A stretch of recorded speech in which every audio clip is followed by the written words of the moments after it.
آله وأصحابه أجمعين أما بعد فأعوذ بالله من الشيطان الرجيم بسم الله الرحمن الرحيم يا أيها الذين آمنوا لا تأكلوا أموالكم بينكم بالباطل إلا أن تكون تجارة عن تراض منكم ولا تقتلوا أنفسكم إن الله كان بكم رحيما وقال النبي صلى الله عليه وسلم من أخذ شيئا من الأرض بغير حقه خسف به يوم القيامة إلى 7 أرضين أو كما قال عليه الصلاة والسلام اللهم صل على سيدنا محمد وعلى آل سيدنا محمد وبارك وسلم اللهم صل على سيدنا محمد وعلى آل سيدنا محمد وبارك وسلم. محترم حاضرین مجلس، آج کا عنوان جو ہے ناحق قبضہ کرنا، اس کا مطلب کیا ہے؟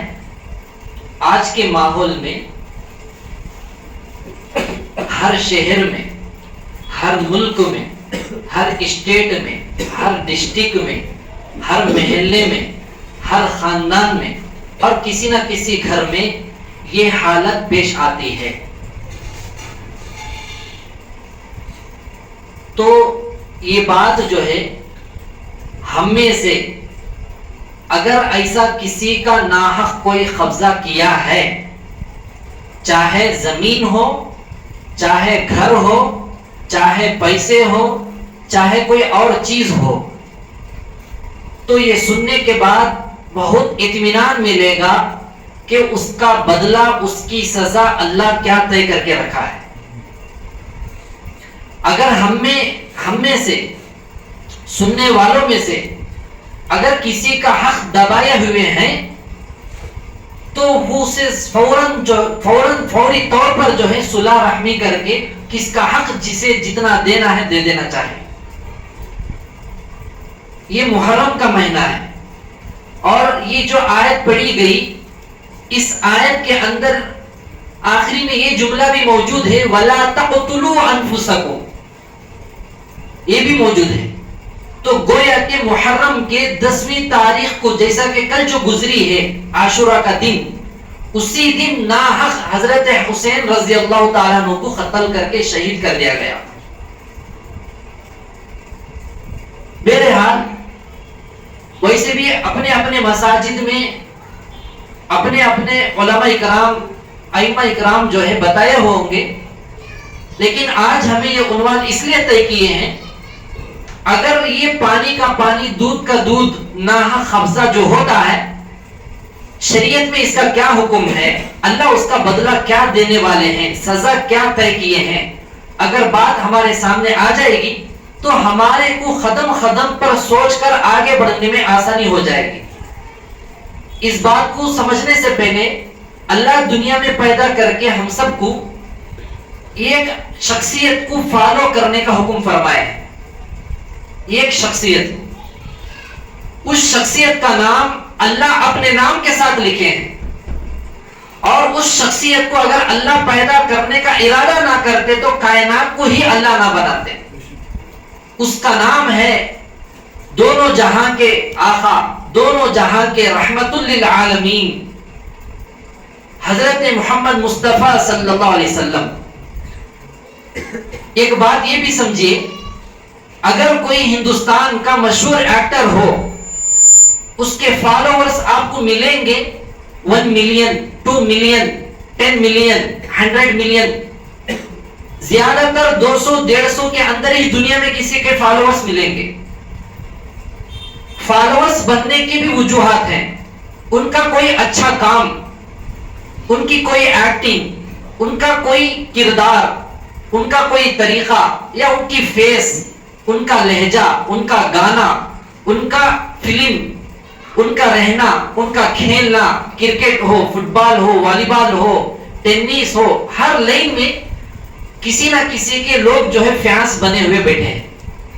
لیکن دنیا میں اگر ہمیں فینس میرے اور آپ کے آقا صلی اللہ علیہ وسلم کے بنیں گے تو یہ ہماری کامیابی اور نجات ہے. اگر ہمیں کسی کے فیانس بنیں گے، وہ فیانس نہ ہمارے حق میں کبھی ہمارے حق میں نہ دعا کر کے ہے، نہ ہمارے اکاؤنٹ میں کوئی اس کی طرف سے 1 روپیہ آ کر ہے، بلکہ ہماری طرف سے اسے پیسے جاتے ہیں. اور اس کا ویڈیو دیکھتے ہیں اسے پیسے ملتے ہیں، اس کا فلم دیکھتے ہیں تو ہماری طرف سے اسے پیسے جاتے ہیں، اگر تھیٹر میں جا کر ٹکٹ لیتے ہیں تو اس میں بھی اسے پیسے جاتے ہیں. ذرا سمجھیے، ان کے پاس یوٹیوب چینل، فیس بک، ٹک ٹاک، انسٹاگرام وغیرہ ہیں تو اس لیے فالوورز انہوں بڑھائے ہوئے ہیں.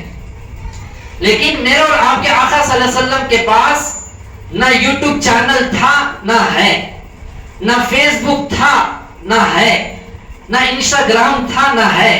اس کے باوجود ایک بہت بڑے دنیا دار آدمی کی تحقیق اس پر اتری ہے، کتاب میں بات ملتی ہے. میرے اور آپ کے آقا صلی اللہ علیہ وسلم کے فیانس دنیا میں کوئی بھی نیٹ ورک نہ ہوتے ہوئے 800 یا 900 ملین فالوورز آج بھی اس دنیا میں زندہ ہیں. 800 یا 900 ملین مسلمان بھی ہیں، غیر مسلمان بھی ہیں. تو آقا صلی اللہ علیہ وسلم کی زندگی کو کوئی دیکھتا ہے تو اسے زندگی گزارنے کا ڈھنگ، طریقہ بہت اچھے طریقے سے سیکھ سکتا ہے. اب یہ جو آیت پڑھی گئی سورہ نساء کی آیت ہے 29، یہ آیت میں اللہ تعالیٰ یہی سبق دے رہے ہیں ان لوگوں کے لیے. حالانکہ ایمان والوں کی شان نہیں ہے ایسا کرنا، پھر بھی ایسا کرنے والے رہتے ہیں، رہیں گے، اللہ جانتا ہے. اس لیے اللہ تعالیٰ فرماتے ہیں یا ایھا الذین آمنوا، اے ایمان والو، لا تأکلوا اموالکم بینکم بالباطل، اے ایمان والو تم آپس میں ایک دوسرے کا مال ناحق مت کھاؤ، ناحق مت کھاؤ، ایسا کھانا حرام ہے. اور اسی کے تحت جو ہے ناحق نہ کھانے کی جب اللہ کی طرف سے یہ آرڈر آتا ہے تو اس میں یہ بات بھی موجود ہے کسی کا ناحق کوئی مال مت دباؤ، ناحق کسی کا پیسہ مت دباؤ، ناحق کسی کا گھر مت دباؤ، ناحق کسی کی زمین مت دباؤ. اب اس آیت کے تحت آقا صلی اللہ علیہ وسلم نے وضاحت کے ساتھ فرما دیا من اخذ شیئا من الارض، جو شخص کسی کی زمین کا ایک ٹکڑا بھی ہڑپ کر لیا، قبضہ کر لیا، بغیر حق ہی، نا حق، خسف به یوم القیامت الی 7 ارضین، قیامت کے دن اس حصہ جو شخص قبضہ جتنا کیا ہے اسے اس کے حصے کے بقدر زمین کے اندر اللہ تعالیٰ ایسا دھسائیں گے اس کی سوچ بھی نہیں جائے گی. وضاحت کے ساتھ حدیث میں موجود ہے 7 زمینوں تک دھسا دیا جائے گا. اس کی سزا سنا دی گئی ہے خسف به یوم القیامت الی 7 ارضین، اس شخص کے دبائے ہوئے حصے کے بقدر 7 زمینوں تک دھسا دیا جائے گا. اب مثلا کھیتی باڑی میں جب بارش ہوتی ہے، کسی جگہ کیچڑ ہوتا ہے، وہاں پر آدمی گاڑی لے جاتا ہے یا پیدل جاتا ہے. جب گاڑی اٹک جاتی ہو، سائیکل، 2 ویلر، اپنے پیر کوئی بھی نہ ہو تو اس کے دل میں کیسی ہیبت تاری ہوتی ہے. رات کا اندھیرا ہو یا شام کا وقت ہو، آدمی اپنے گھر کو یا کاروبار کو نکلا ہو، راستے میں کسی گڑھے میں اس کے پیر دھس جائیں یا اس کی گاڑی 2 ویلر دھس جائے، کتنی مشکل پیش آتی ہے. اس لیے یہ تو وضاحت کے ساتھ قرآن میں بھی موجود ہے اور وضاحت کے ساتھ جملہ بھی موجود ہے من اخذ شیئا من الارض بغیر حقہ.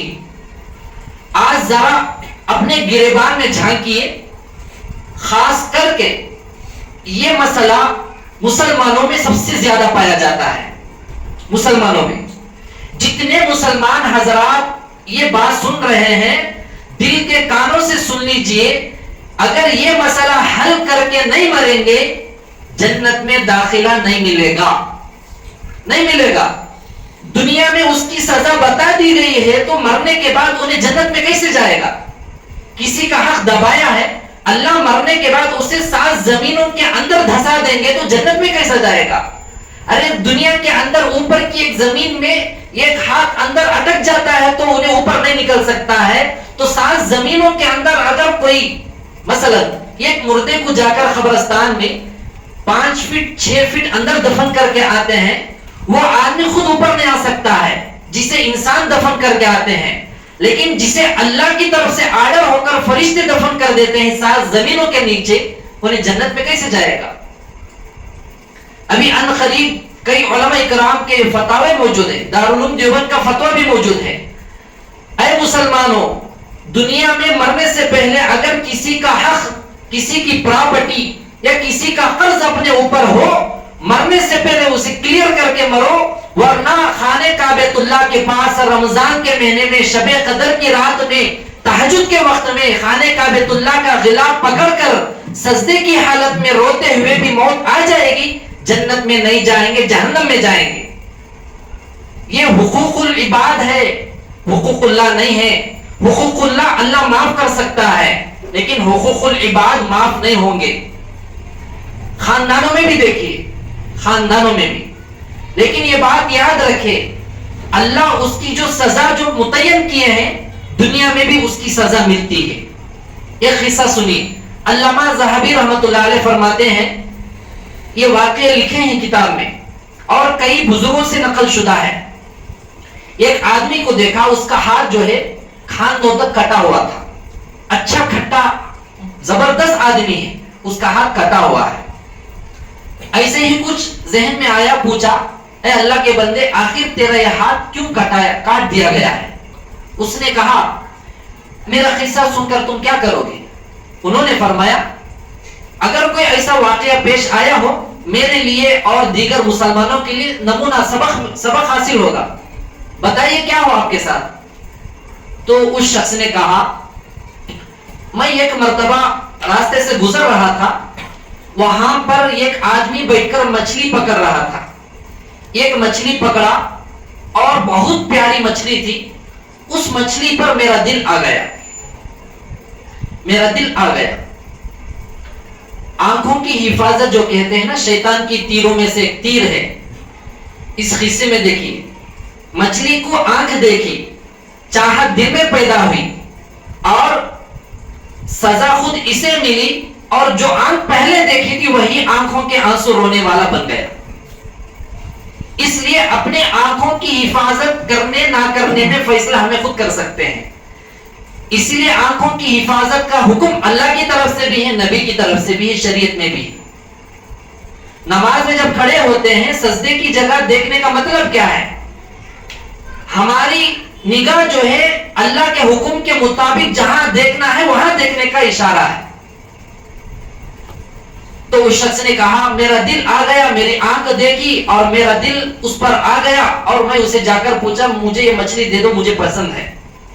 اس شخص نے کہا میں غریب ہوں، یہ مچھلی کو میں بیچ کر وہ پیسوں سے میرے گھر کے اہل و عیال کا خرچہ میں اٹھانے والا ہوں، میں کاروبار کرتا ہوں. اس شخص کو چاہیے تھا کہ وہ مچھلی یا تو خرید لیتا یا تو چھوڑ دیتا، لیکن انہیں ہٹا کھٹا تھا. آج کل وہی تو چل رہا ہے، کسی بڑے سیاستدان کے ساتھ کھڑے ہو کر فوٹو اتارتے ہیں تو چلو غریبوں کے اوپر یا کم حیثیت والوں کے اوپر دبدبہ چلاتے ہیں. کوئی بڑا سی اے آتا ہے، کوئی بڑا پی ایم وغیرہ آتا ہے، چلو اس کے ہاتھ میں، اس کے گلے میں پھول کا ہار ڈالو اور اپنے ساتھ رکھو، دوسروں کو بتا کر اپنا بڑپنا دکھاؤ. یہ 4 دن کی دنیا ہے، یہ 4 دن کی دنیا ہے. کتنا بھی بڑا آدمی کے ساتھ ہمارا تعلق ہو، کتنی دیر کام آئے گا. یہ جو سانس جو چل رہی ہے ایک لمحے کے لیے رک جائے گی تو مردہ ہو جائے گی. تو اس آدمی کے اندر گھمنڈ بھی تھا، تکبر بھی تھا، اچھا پہلوان بھی تھا. اس نے اپنی طاقت کو آزمایا تو اس مچھلی والے بیچارے کو مار کر ظلماً اس مچھلی کو چھین کر لے کر راستے سے بڑھنے لگا. اس نے کہا علامہ ذہبی رحمۃ اللہ علیہ سے، میں جا رہا تھا تو اس مچھلی نے میرے انگوٹھے کو کتر دیا، میرے انگوٹھے کو کتر دیا. اللہ کا نظام اس قصے میں دیکھو کیسا اللہ عقل گھٹاتا ہے، گھمنڈ تکبر کو کیسا اللہ تعالیٰ دفناتے ہیں. اب مچھلی کے کترنے میں کیا کون سا زخم ہوتا ہے؟